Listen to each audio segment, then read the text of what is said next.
ஆண்டவராகிய இயேசு கிறிஸ்துவின் நாமத்தில் உங்கள் அனைவருக்கும் அன்பான வாழ்த்துக்கள். ஆகஸ்ட் மாதம் 24 திங்கட்கிழமை. எவ்வளோ வேகமாக இந்த மாதம் ஓடிட்டு இருக்கு. இந்த அதிகாலை வேளையிலே தேவனாகிய கர்த்தர் உங்களை ஆசீர்வதிப்பாராக. நீங்கள் ரொம்ப சுகமாக இருப்பீர்களாக. மன நிம்மதியோடும் மன ரம்மியத்தோடும் வாழ இந்த நாளிலே கர்த்தர் உங்களுக்கு ஒத்தாசை பண்ணுவாராக. எசேக்கியேல் தீர்க்கதரிசியில் நிறைய காரியங்களை நம்ம கற்றுக்கொள்ள முடியும்.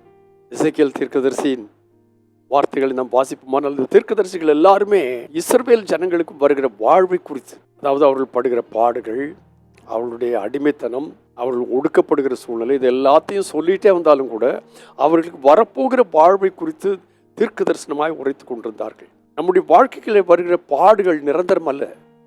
நம்முடைய ராத்திரிகள் நிரந்தரம் அல்ல. ஒரு நாள் சாயங்காலம் இன்றைக்கு ராத்திரி வந்துச்சுன்னா அடுத்த நாள் காலை உண்டாகும். ஆகையினாலே தேவனாகிய கர்த்தர் தம்முடைய ஜனங்களுக்கு கொடுக்கிற வார்த்தை என்னவென்று கேட்டால், நீங்கள் படுகிற அந்த பாடுகளிலிருந்து நான் உங்களை விடுவித்து வழி நடத்தி உங்களை மேன்மைப்படுத்தும் போது நீங்கள் எங்களை துதிக்கிறது மாத்திரமல்ல, எனக்காக வாழ வேண்டும் என்று சொல்கிறார். இந்த எசேக்கியேலின் புஸ்தகம் 36ஆம் அதிகாரத்தில் நீங்கள் வாசிப்பீர்களானால், மலைகளை பார்த்து கர்த்தர் தீர்க்க தரிசனமாக உரைக்கும்படி எசேக்கியேலுக்கு சொல்கிறார். மலைகளை பார்த்து தீர்க்க தரிசனம் உரை, நீ இஸ்ரவேல் ஜனங்களுக்கு செய்ய வேண்டியது என்ன என்கிறதை மலைகளுக்கு தீர்க்க தரிசனமாய் சொல்லுகிறார், குன்றுகளுக்கு தீர்க்க தரிசனமாய் சொல்லுகிறார். 8ஆம் வசனத்தில், இஸ்ரவேல் மலைகளே, உங்கள் கொப்புகளை விட்டு என் ஜனமாகி இஸ்ரவேலுக்கு உங்களை கனிகளை கொடுப்பீர்கள், அவர்கள் சமீபமாய் வந்து விட்டார்கள். அப்போ அவர்கள் கனிகளை கொடுக்கறதுக்கு காரணம் என்று கேட்டால், இஸ்ரவேலருக்கு சமீபமாய் வந்து விட்டார்கள். ஆகையினால மலைகளே, குன்றுகளே, உங்களுடைய தானியங்களை, உங்களுடைய கனிகளை அவர்களுக்கு கொடுங்கள். இஸ்ரவேல் ஜனங்களுக்கு சொல்கிறது என்னவென்று கேட்டால், இதோ நான் உங்கள் பட்சத்திலிருந்து, பிரைஸ் தி லார்ட், உங்கள் பட்சத்திலிருந்து உங்களை கண்ணோக்குவேன், பக்கத்திலிருந்து உங்களே பார்த்துட்டு இருப்பேன். நீங்கள் பண்படுத்தப்பட்டு விதைக்கப்படுவீர்கள். நீங்கள் தாறுமாறான கரிசல் நிலமாக இருந்தால் உங்களை நான் பண்படுத்துவேன், உங்களில் என் விதைகளை விதைப்பேன், நீங்கள் கனி கொடுக்கிறவர்களாக இருப்பீர்கள். 11ஆம் வசனத்தில் சொல்லியிருக்கு, உங்கள் மேல் மனுஷரையும் மிருக ஜீவன்களையும் பெருகி பலுகுபடி வர்த்திக்க பண்ணுவேன். ஸோ மனுஷரை வர்த்திக்க பண்ணுவேன், மிருக ஜீவன்களை வர்த்திக்க பண்ணுவேன். பூர்வ நாட்களில் நீங்கள் இருந்த நிலைமையில் நான் உங்களை ஸ்தாபிப்பேன். பூர்வ நாட்களில், தெரிந்து கொள்ளப்பட்ட நாட்களில் நீங்கள் எப்படி ஸ்தாபிக்கப்பட்டீர்களோ அப்படி நான் உங்களை ஸ்தாபிப்பேன். மாத்திரமல்ல, உங்கள் முந்தின சீரை பார்க்கிலும் உங்களுக்கு நற்சீர் உண்டாக செய்வேன். ஹல்லேலூயா.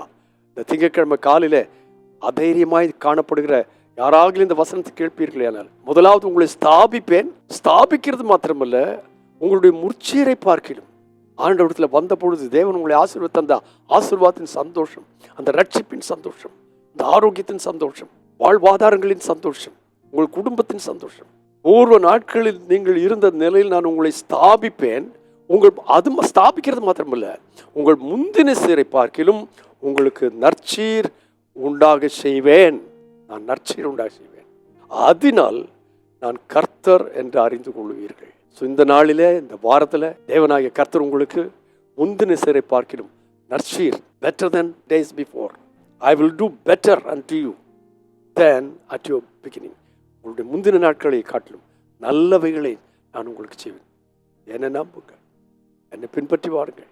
அவர்கள் சமீபமாய் வந்து விட்டார்கள், நாம் ஆண்டவருக்கு சமீபமாய் வந்து விடுவோம். இந்த காலை வேளையில் தேவனாகிய கர்த்தர் அதை நமக்கு செய்வீராக. Draw unto me, I will draw nigh unto you.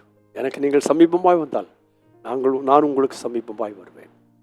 மாத்திரமல்ல, முந்தின சீரை பார்க்கணும், உங்களுக்கு நல்ல சீர் உண்டாக செய்வேன், அதனால் நான் கர்த்தர் என்று அறிந்து கொள்வீர்கள். பரிசுத்த பிதாவே, இந்த வார்த்தைகளின் வழியாய் நாங்கள் நடந்து எங்களுடைய முந்தின சீரை பார்க்கணும், நற்சீரை பெற்றவர்களாய் நீர்தான் எங்களை வழிநடத்துகிற தேவன் என்று இன்னும் உறுதியாய் நம்பி உம்மை பின் செல்ல அதை மற்றவர்களுக்கு அறிவிக்க கிருபை தாரும். உங்கள் நாமத்தை மையப்படுத்தும் இயேசுவின் நாமத்தில் பிதாவே, ஆமென். உங்கள் முற்சீரை பார்க்கிலும் உங்களுடைய பிந்தின சீர் நல்லதாயிருக்கும். God bless you abundantly again and again and again and again. Amen.